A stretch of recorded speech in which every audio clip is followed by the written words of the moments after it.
Ayan mga tol, welcome back sa aking channel, Totoy Bato po. At eto ang ating Batotoy trip. Namiss ko ang mag road trip,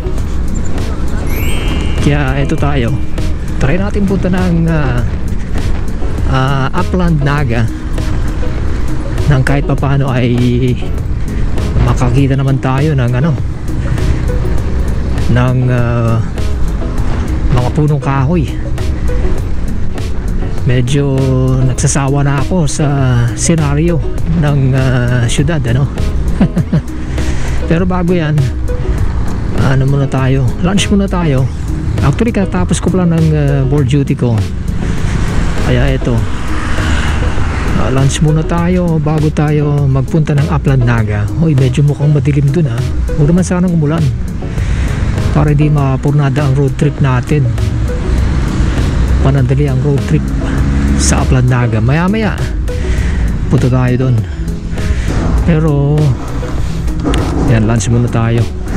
Ano bang masarap na orderin dito? Nandito tayo sa may Posita ni Boss Bulalo. Dito yan sa may San Felipe. Ayan, try natin dito ang kanilang mga foods. Short order lang siguro ang orderin natin, dito. Ano bang meron? Pareho lang.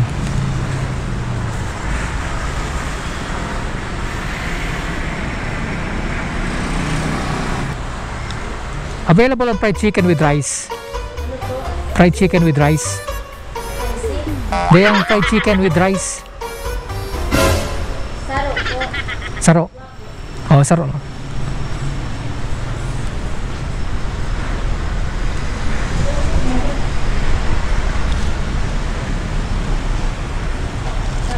Saro lang. Dine in. Gura 99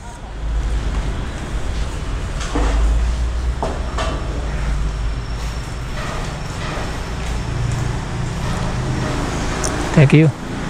Iantay natin yung order natin. Wala akong mapili So, ang binagsakan natin itong fried chicken with rice. Mahilig naman tayo sa rice, kaya sa rice, sa fried chicken, kaya yun na lang, fried chicken na lang. Pwede na yun. Tara, kain muna tayo. Hintayin natin order natin. A few moments later. Tara, kain tayo mga tol. Lunch tayo. Ito yung order natin dito sa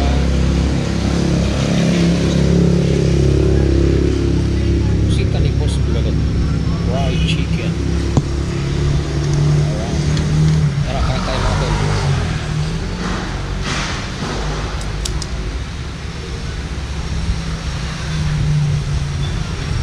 Crispy talaga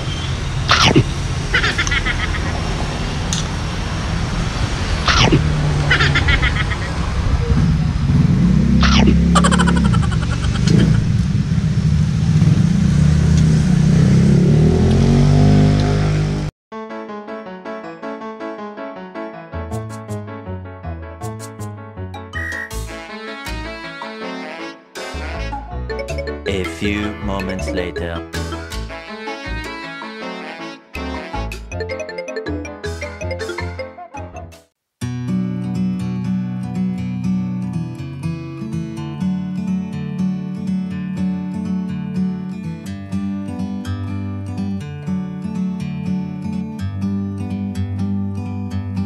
like a bird on a tree. I'm just sitting here. I got time, it's clear to see. From up here,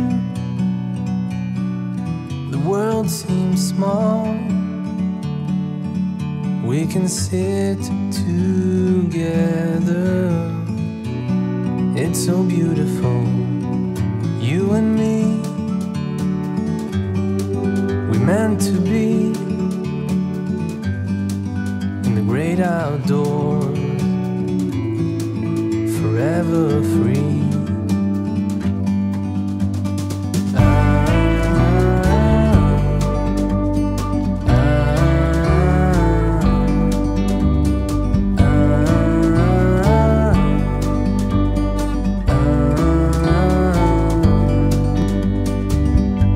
Sometimes you need to go and take a step back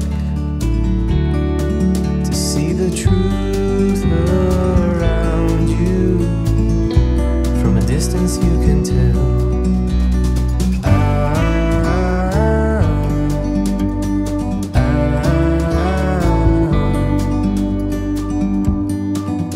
You and me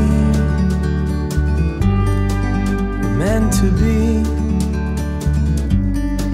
in the great outdoors. Ayan. At chill ride lang tayo mga tol. Punta tayo ng Panikwason. Great outdoors, forever free.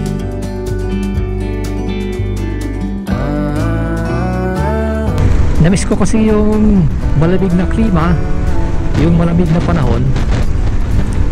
Namiss ko rin yung berdeng kapaligiran. At namiss ko rin ang walang traffic.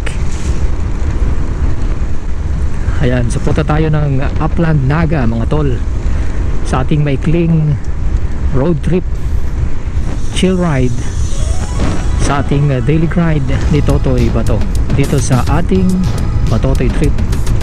Tara mga tol, sama ka sa trip ko.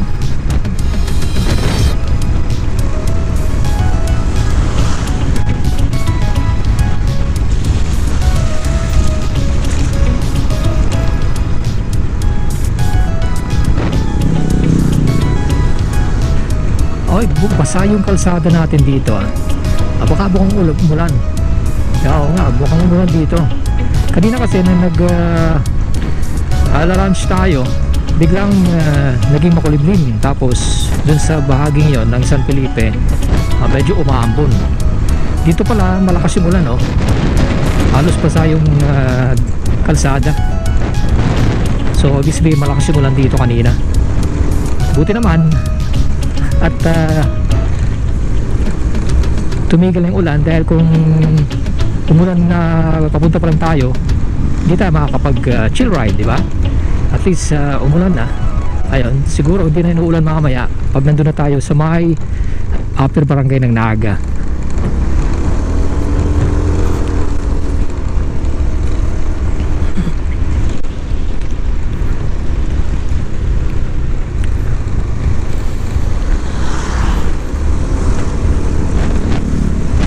Namiss ko itong ganitong takbo. Yung hindi ka nakabala, hindi gaya kapag nandun ka lagi sa sentro, ano, hindi ka makabuelo ng pag mamaneho, pag momotor, lagi may nakaharang sa unahan. Dito ayun, ang ilan-ilan lang yung mga nandito, mga sasakyan, mga motorista. Ayun, sarap talaga pag nakakita ka ng berdeng kapaligiran, ano.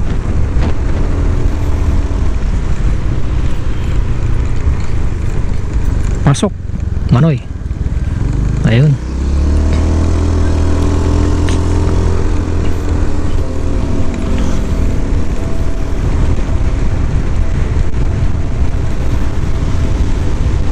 Alright. Yeah, namiss ko talaga tong ganitong takbo, ano? Alright. Woo. Sarap ng hangin dito, preskong presko. At medyo malamig. Dito na tayo sa may bahagi ng Pakul.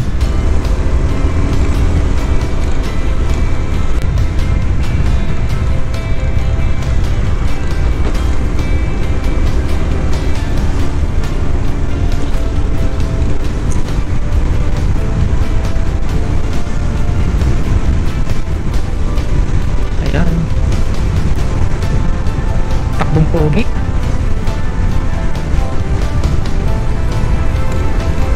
Ayan, Pakul pa rin tayo mga tol. At medyo madilim yung ating panahon. Ayan.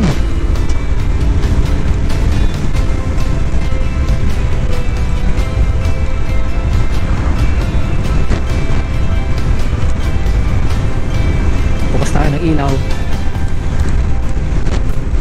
Importante mga tol kapag nasa highway ka, mag-open ka ng headlight kahit na umaga para visible ka sa mga makakasalubong mo na sasakyan.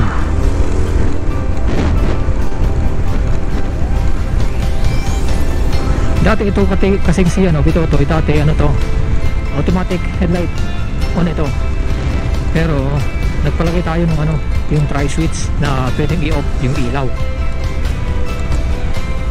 Pero dati nung wala pa tong tri-switch, kahit na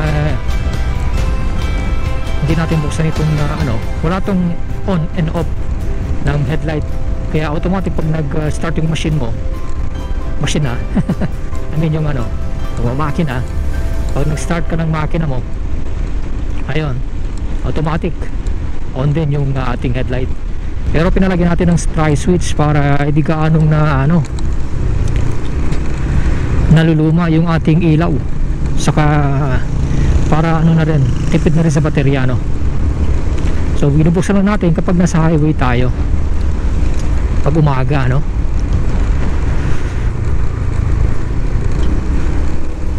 Feel ko na yung lamig ng kapaligiran dito sa may Pakul.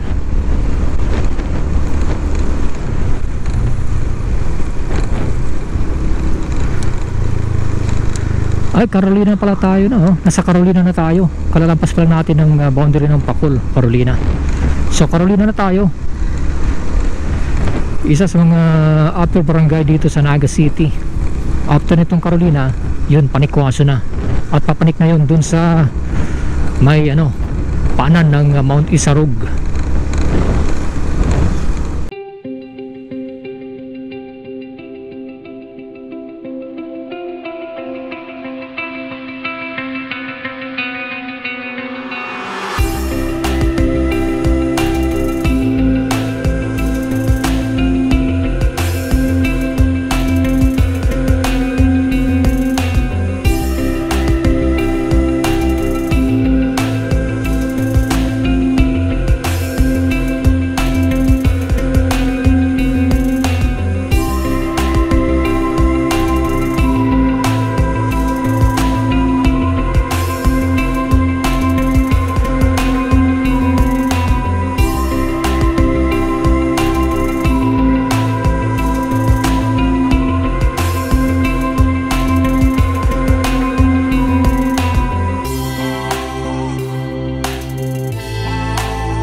May tumatawid na pusa,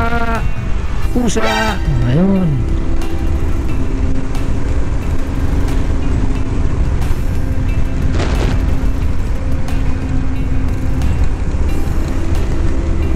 Panik lang tayo ng Panikwason, tapos yan, baba na. Yun lang, makapag ano lang, makapag distress. Alam mo kasi mga tol, kapag medyo na-stress ako, ginagawa ko, minumotor ko lang yan at nakakatanggal ng stress. Ayan, feeling ko kapag nasa kalsada ako, lalo kapag nasa ganitong lugar, no? Para akong nare-relax. Ayan, makulimlim doon sa lugar na yun, no? Parang umulan yata doon sa lugar na yun, sa may paanan ng Mount Isarog. Kita nyo yung Mount Isarog na yan? Di natin kaya panikin yan. Hanggang doon lang tayo sa may may paanan. Malayo kaya yan. Kala mo kasi malapit lang, kung titingnan mo, akala mo parang malapit lang puntahan, pero layo niyan, ha. Ilang kilometro pang layo niyan bago mo maabot. Kaya hanggang dito lang tayo sa may paanan ng Mount Isarog. Yan. So pag tungtong natin ng Panikwason, dito na nagsisimula yung yung paanan ng bundok Isarog.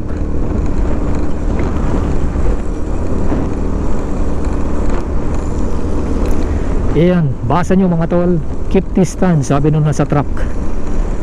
Alam nyo, sila yung mga advance mag-isip, bago pa man nagkaroon ng pandemic. Sila na yung nagpapatupad at nag-o-observe ng physical distancing. Galing, advance mag-isip yung mga natin, mga driver, keep distance. Kung sa tao doon merong social distancing, dapat sa mga sasakyan meron din. Importante naman talaga yun, di ba? Yung tamang distansya mo sa nasusundan mong sasakyan, make sure na dapat at least bale katumbas ng isang sasakyan. Ganito yung mga layo mo, dapat ganitong distansya pwede na to, para at least kung preno man yung nasa harapan mo yan, may sapat ka pang oras para makapag stop at hindi ka susub-sub dun sa sasakyan at hindi mo mahalikan yung kanyang puwit. Ay naku po, umaambon mga tol. Eto na tayo, welcome to Panikwason. Ayan, dito na tayo. Pero kahit na ordinaryong araw, ganito talaga ang panahon dito, lagi ditong umaambon, laging makulimlim at laging malamig yung panahon. Ayan, kaya hindi naman siguro lalakas itong ulan na to, hanggang ambon-ambon lang.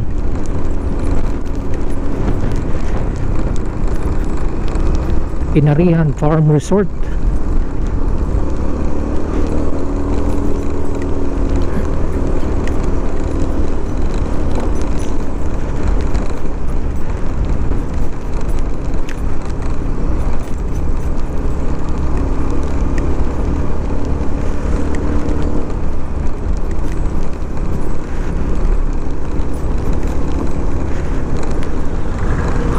Open ko lang ang ating visor at mukhang nagpapag yung aking salamin, ayun, nagpapag yung aking salamin. Namumuti yung aking salamin, hindi ko nakikita yung daan. Okay na, ayan, okay na, nawala na. Sarang ko at mahangin. Kapag nakapokus kasi yung visor natin, grabe yung wind noise, kaya hindi tayo naririnig sa ating pag sasalita. Malamig na yung panahon dito, malamig na,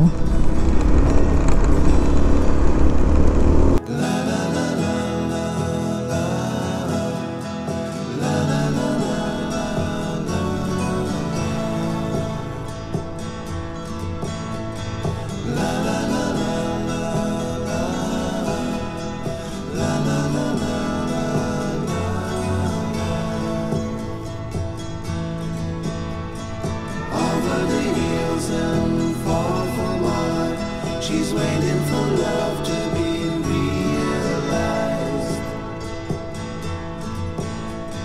send her my heart covered as a gift, and hope that you'll take it into her side.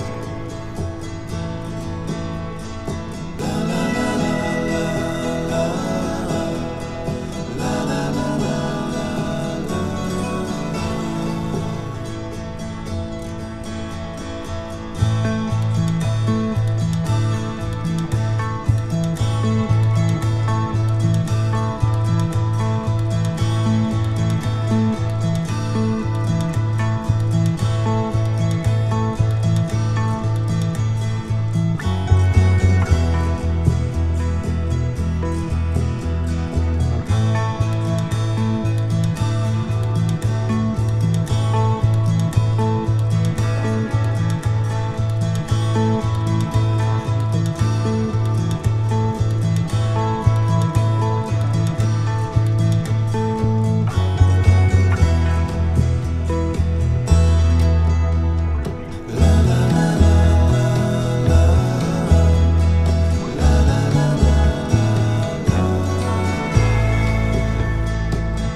She's waiting for love to be realized. I'll send her my heart covered as a gift, and hope that you'll take it into her side. La la la la la la la la. Ganda dito. Kita mo yung kaberdihan ng kapaligiran. Ayun, umuulan, umambon mga tol.